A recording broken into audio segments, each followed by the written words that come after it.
Once a client is feeling something, the client and coach, or the unfolding process between them, need first to answer the following question.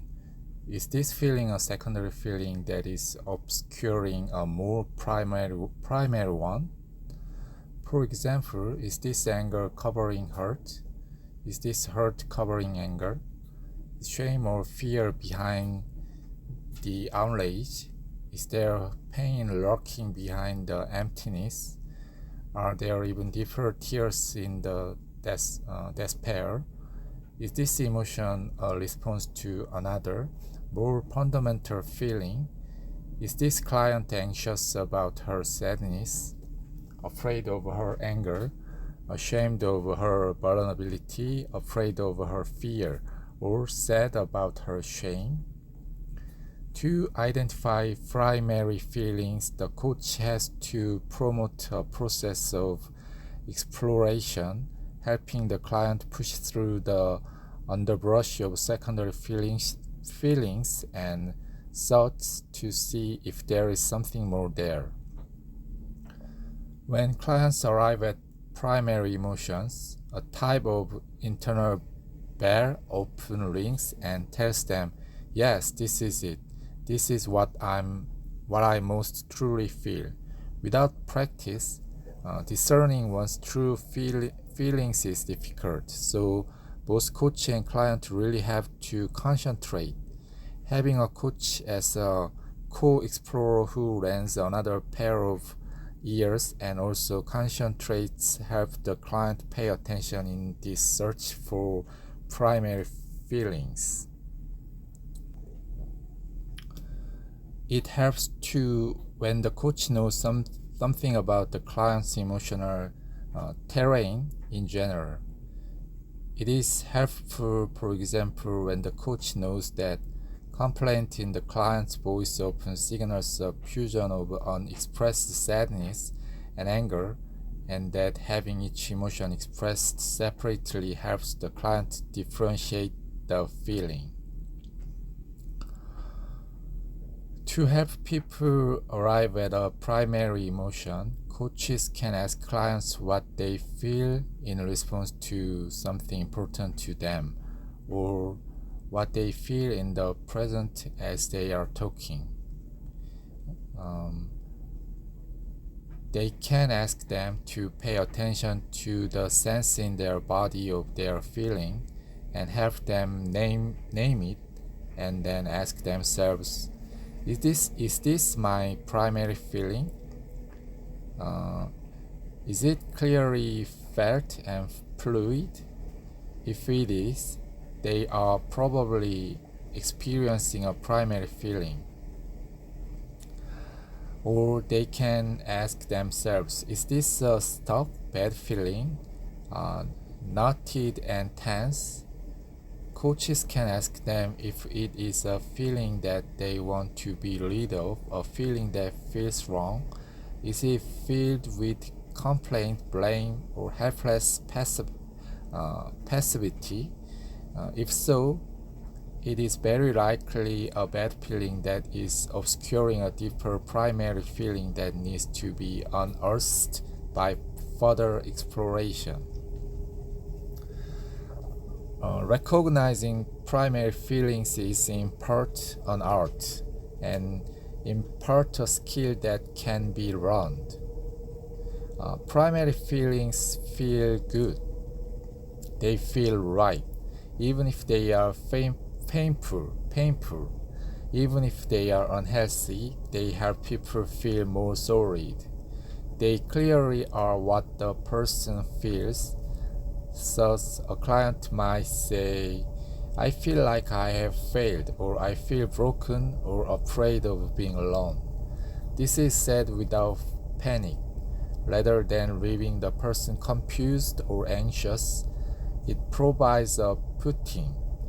The person will be able to admit, yes, that's it. That's what I feel. People cannot determine whether a feeling is primary before they have experienced and explored it. It is the feedback from experiencing it and from the exploration process that tells them whether the emotion is primary. To the degree that there is something more to the emotion than at first seems apparent, it is not primary. If people are able to uncover a deeper feeling by being disciplined and focused and concentrating on their emotion, then the original feeling was not a primary emotion. Only the person can really tell.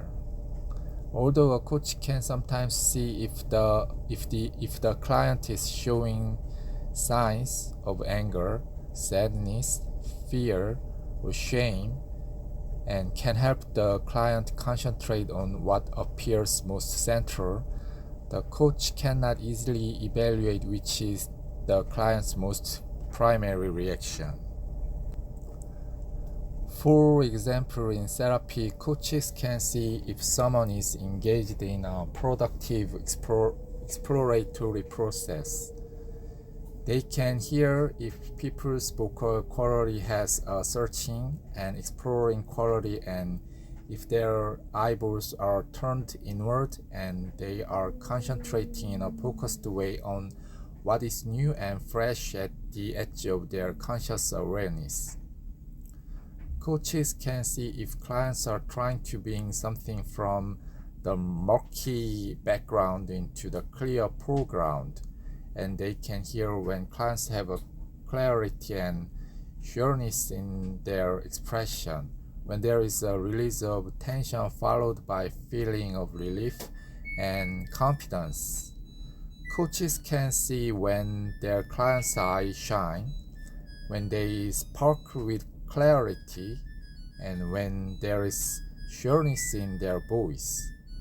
One of the best ways of assessing whether an emotion is primary is by observing the effect it has on the client's subsequent process.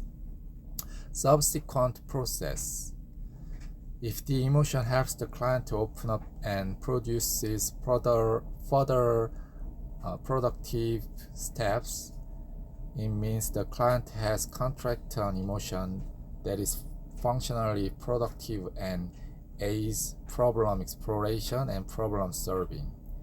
If there is a primary and adaptive emotion,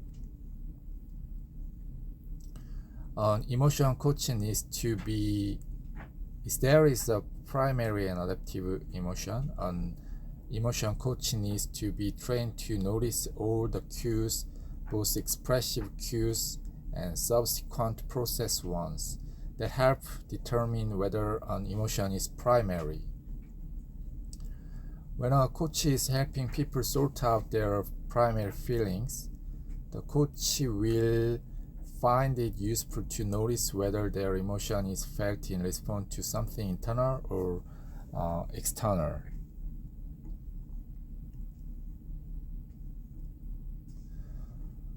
Emotions that come from external cues are usually more specific and easier to identify.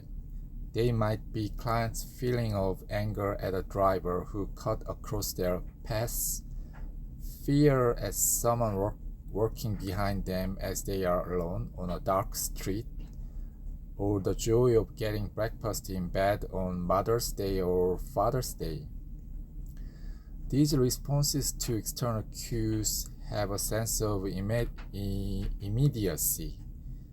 The feeling swells in the moment and provides incontrovertible evidence of what a person feels. There is no confusion as to whether this is a primary feeling. It is spontaneous, fresh, and alive. The feeling will melt away as circumstances change, although the flavor may linger for a while. Primary emotional responses to more internal processes have a slightly different quality. They are more likely to slowly wash over a person than to rapidly move him or her. For examples, these responses may include remembering one's child's first birthday or recalling the time when a child left home, or thinking about seeing a loved one after a long absence. These feelings are still primary, but they are less rapid and less action-oriented. Thus, internally generated sadness about news of a loss received earlier that they may spill over when one is standing at the stove cooking dinner or mowing the lawn, activities that in themselves do not make one sad. These internally generated emotions are poignant and full. These internally generated emotions are poignant and full. These internally generated emotions are poignant and full. Poignant and full. They are felt some place inside or all over. They may feel silky and velvety when they are soft and pleasurable feelings. Poets and writers who are experts at capturing emotions in words after the turmoil or ecstasy has passed can describe these feelings with lines such as, "Do not go gently into that good night," or they may describe, ranging at the dying of the light in response to a death, or combine words to describe the sweet sadness of a goodbye. As quoted in chapter 2, Robert Frost once said, "Poetry is when an emotion has found its thought, and the thought has found words." Metaphors capture these emotions, and good actors convey them. Feelings, however, are most likely not primary when the person is easily able to identify the thoughts and generated them. This type of thought could include, "I sounded like a fool at the meeting. I didn't make any sense at all." Or an internal negative voice that says, "I'm bad because I didn't send a condolence card to my friend." Here it clearly is a conscious thought that precedes the feeling.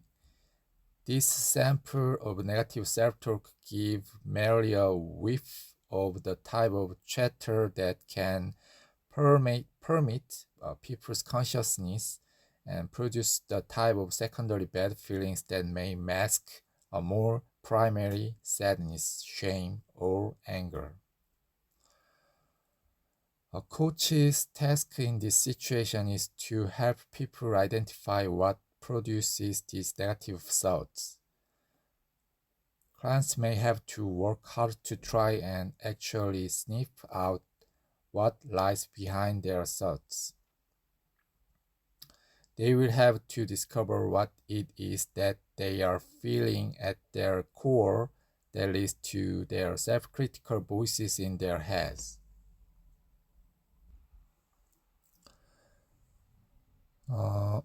Coaches may have to help them go back into the original situation and remember with full clarity the moment in the meeting in which they tried to speak up, but the words did not come out clearly. They need to access memories of actual events rather than general memories of the meaning of experiences.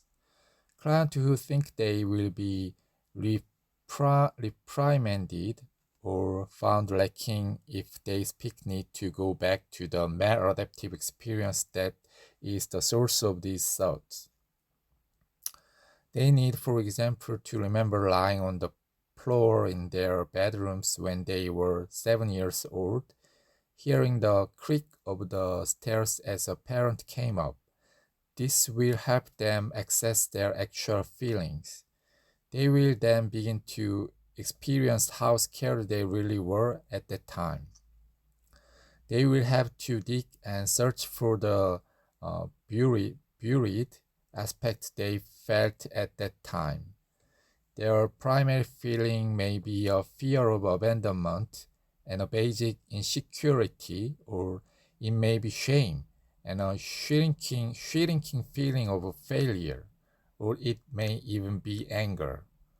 Whatever it is, it will feel very different from the secondary bad feelings they get from their negative self-talk. A primary emotion is much more of a core feeling about the self, and identifying it is like arriving at a destination. People must then give their attention to this crucial primary feeling and the memories associated with it. What they unearth initially may be a bitter, truthful. They may remember feeling unvalued by parents or childhood friends, or having been rudely dumped by a first love. They may remember a feeling of failure related to a work situation many years ago.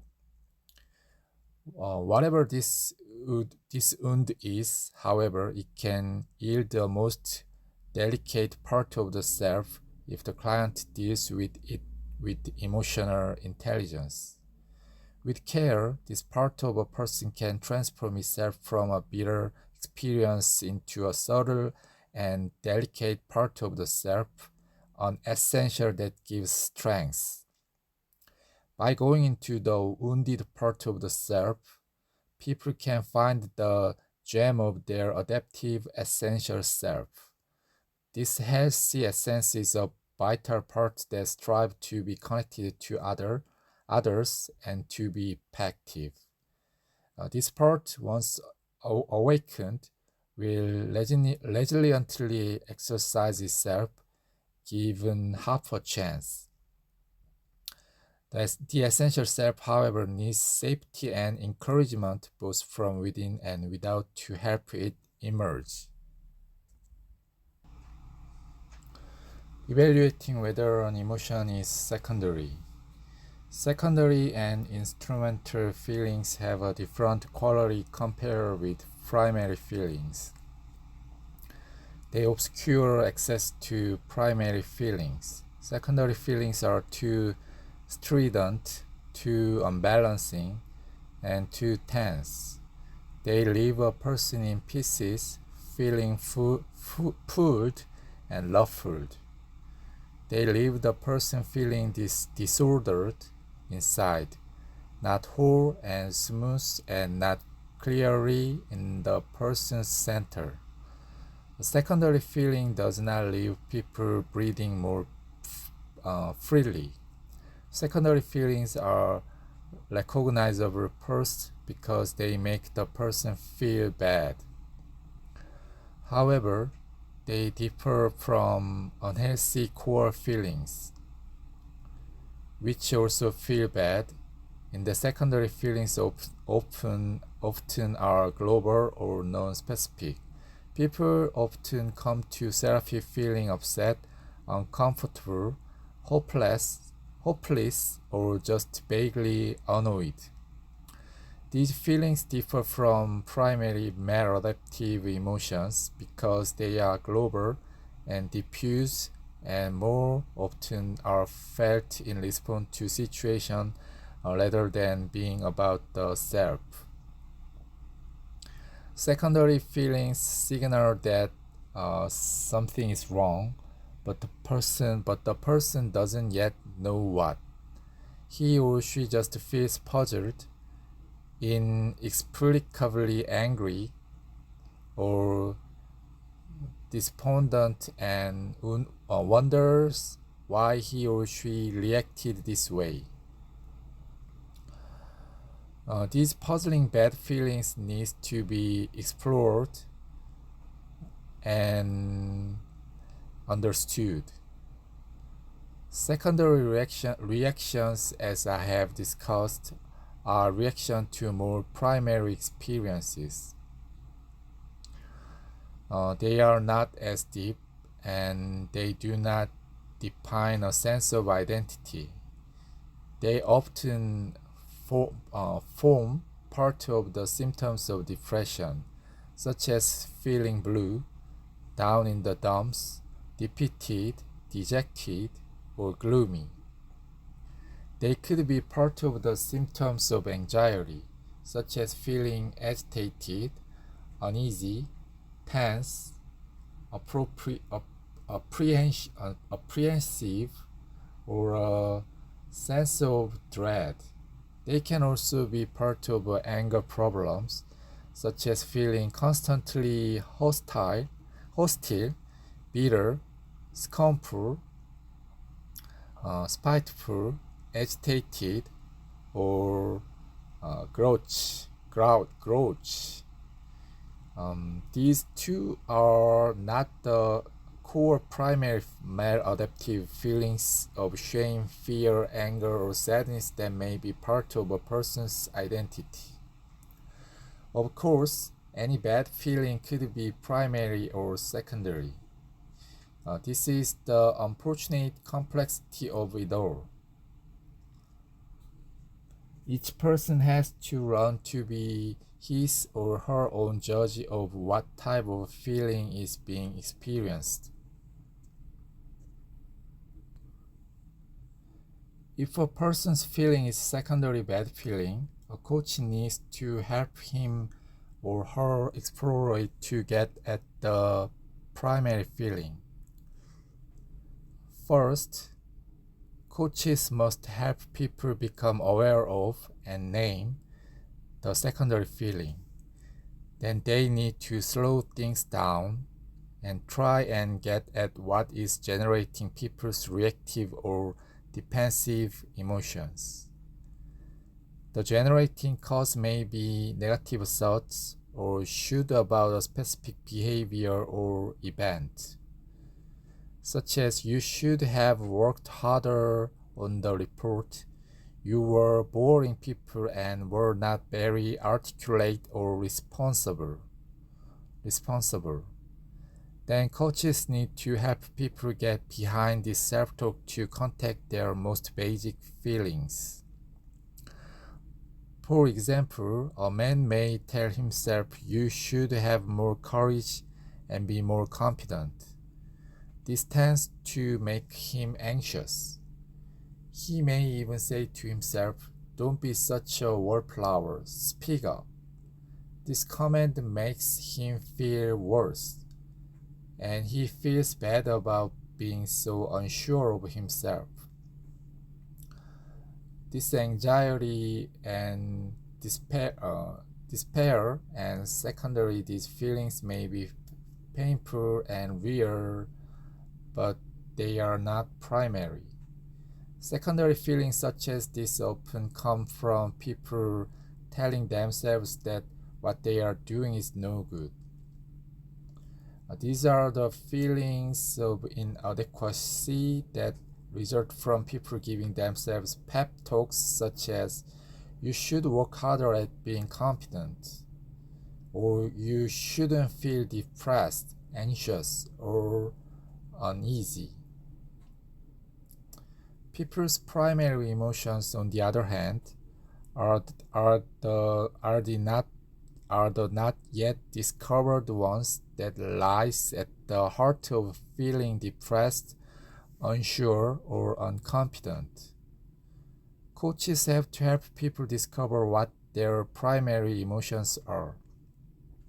Sometimes a primary emotion is an adaptive feelings of being angry or sad, or it may be an unhealthy primary feeling that contains destructive beliefs about the person's whole self.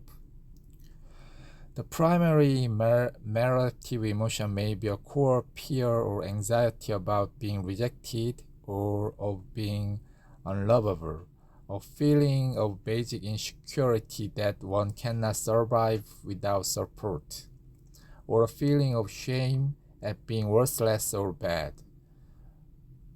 Awareness of primary feelings is a first step on the path to intelligent living.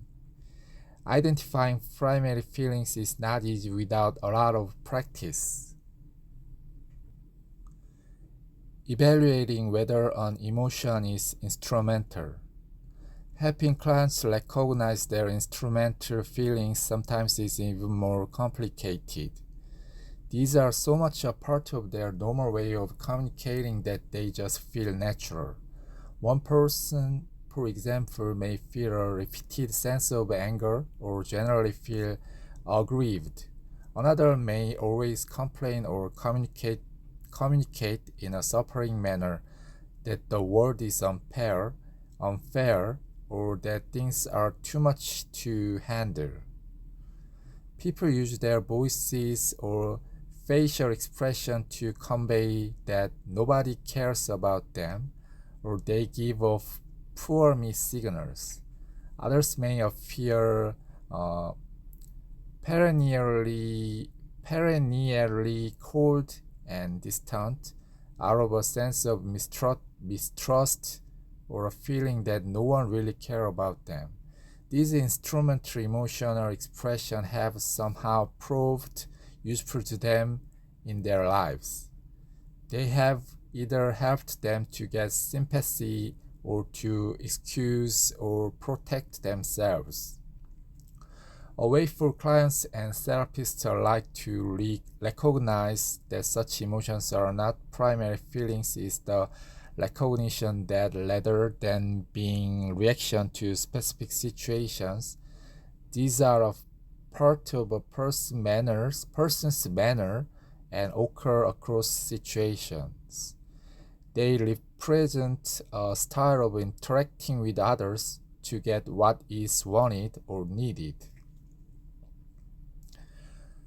Because instrumental emotions are so familiar and regular that they occur without awareness, people often need feedback from others to recognize them.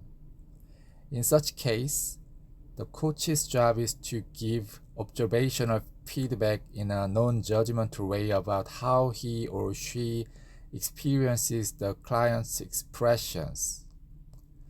In general, probably the best way for people to learn about their instrumental emotions is to pay attention to how other people perceive them. Clients can be encouraged to ask appropriate others for feedback on what emotion they more difficult is for a client to ask the people to whom he or she is more close if they feel manipulated by any of the client's emotional expression.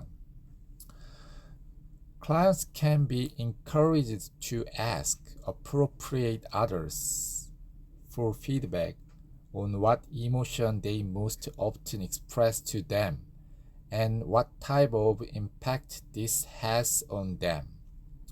Even more difficult is for a client to ask the people to whom he or she is most close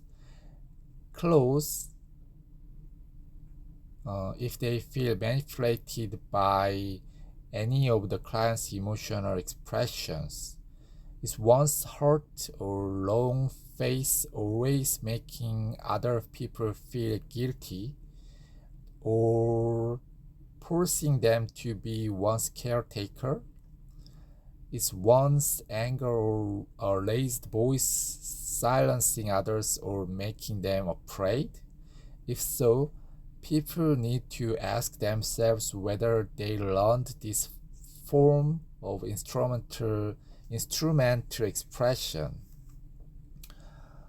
They then need to find some more direct way of asking for their needs to be met. Another way of recognizing that an emotion is instrumental is by a person's ability to put the feeling on the back burner at a moment's notice without much difficulty. Thus, if the aim of one's anger is to dominate, or if the purpose of one's tears is to evoke sympathy, then when the phone rings, the person can switch off his or her feeling without no difficulty. This does not happen without primary feelings.